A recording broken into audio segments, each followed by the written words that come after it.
Good day, viewers. Well, I've got the van on the road. Pretty good. The wind's pretty bad, as you can hear. My brother is doing work on the BM, changing the rear shocks. And I have the rear axle off this. Oh, what's that all about then?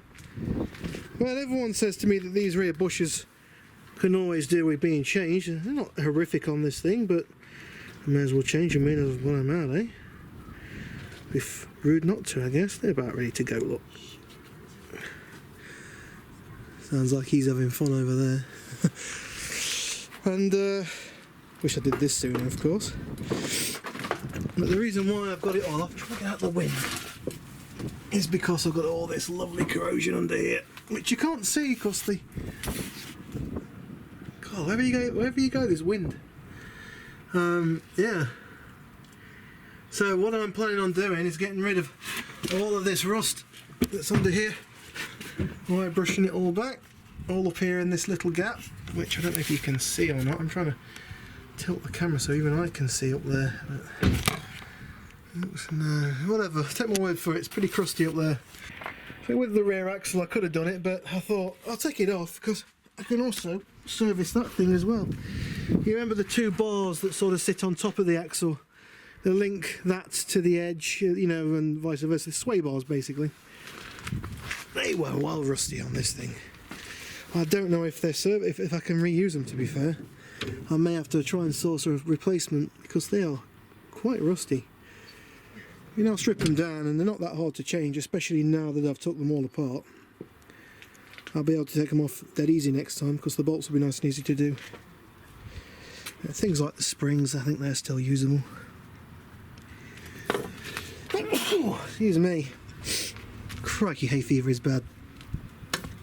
Don't wish it on my enemy, I tell you, it's horrible. It's horrible having to live with it. But yeah, let's take that out. Oh, look at that, he's painting. Pretty horrific. It's not thinned it massively, but you can see where it would eventually fail. Whatever, get it done and get it sorted. That's what we're going to do. Right then.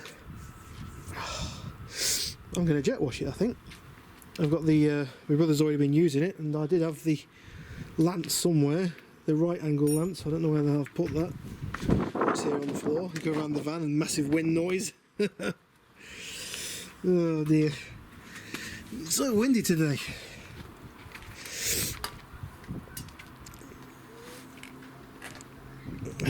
Yeah, so best get to it, eh? Alright people, so what am I doing?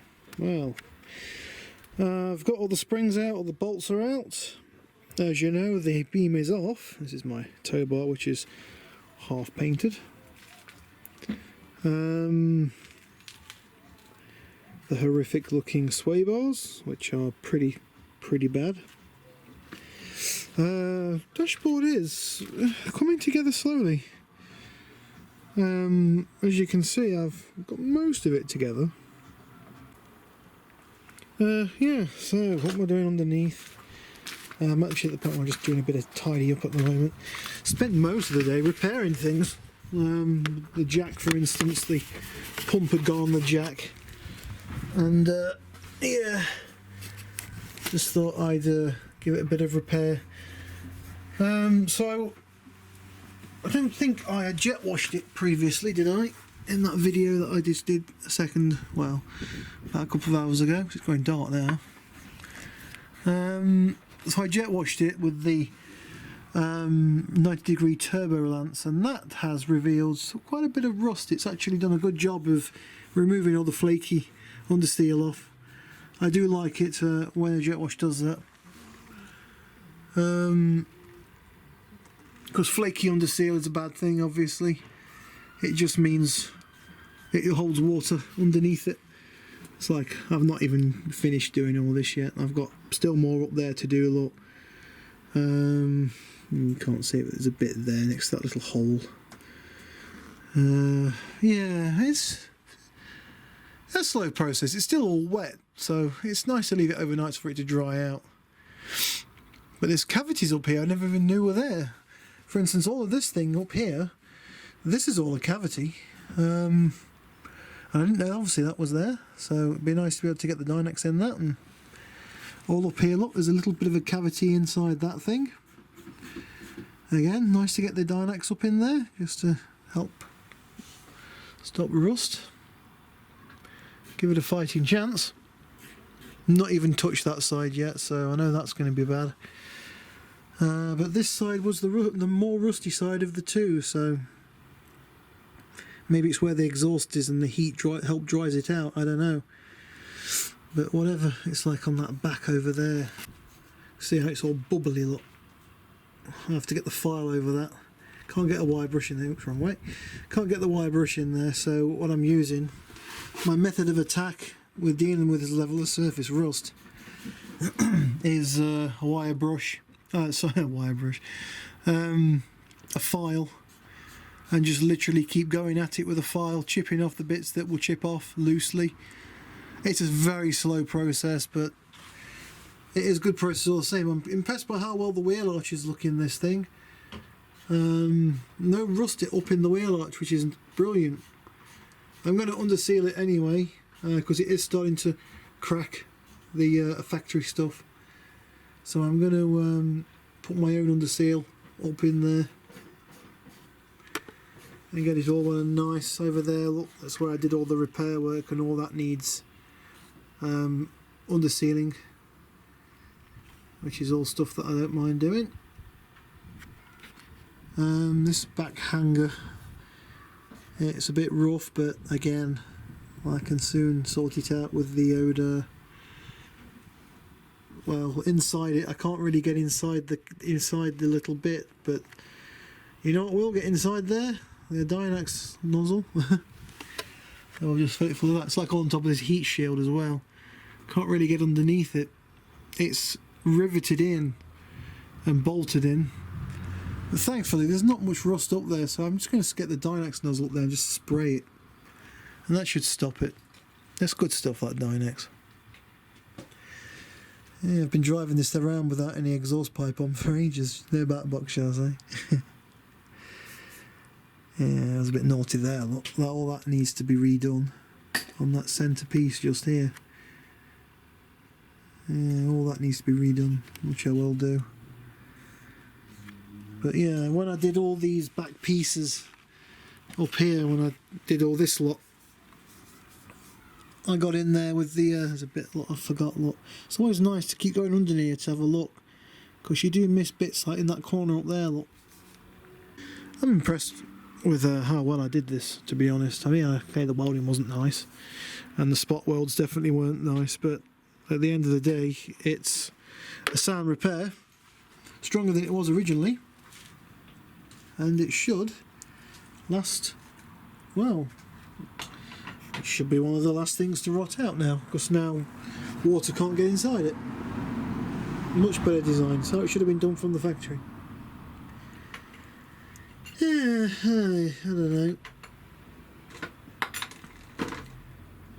That'll do about for this video, I think. Not really much else to report on, actually. Trying to think. Nothing much. This rear axle, I am going to go over this with the wire wheel and paint up where it needs to be painted. We'll try and get it looking nice. And like bits down here, look where it's all flaking off. I'm impressed by how well the brake lines are on this thing. It's whoever you are, whoever had this van before me, whoever greased all these brake lines, I know you're not supposed to do it, but mate, thanks. Thank you very much, because you've saved me so much hassle. I mean, these unions just come straight undone. On a 15-year-old vehicle, you never get that. Yeah, thank you. You've done me a cracking job there. These bushes in here, the shocks on this are absolutely gone. The shocks are shocking. There's no, they don't rebound at all anymore. They just crush straight in, and they only come out slowly over time. Yeah, well, they don't even come out by themselves. If I was to lift this up, they don't even, yeah, look. Oh, that one's probably doing it a little bit because it's upside down, but you can't see the other side, but yeah. It's got no rebound at all, as you can see. If anything, the rubber boots help in that. Yeah, they're absolutely screwed. But the nice thing is to change on this, it's literally just 4 bolts. And I've already done 1 set of bolts, and I am going to undo this. And just to make it easy for next time, you're not supposed to, but I am going to put copper slip on it. It will make it easier to undo in future. Handbrake cable on this is in pretty good condition, all things considering. I mean, the clips are all broke off, but the cable itself's in great condition. Yeah, plenty of life left in that. I'm going to try and run some grease down the inside of it to help it out. Hopefully I'll never have to replace it. It's not that much of a job to do anyway. I already took half of it off. The worst of it is you've got to go inside the drum.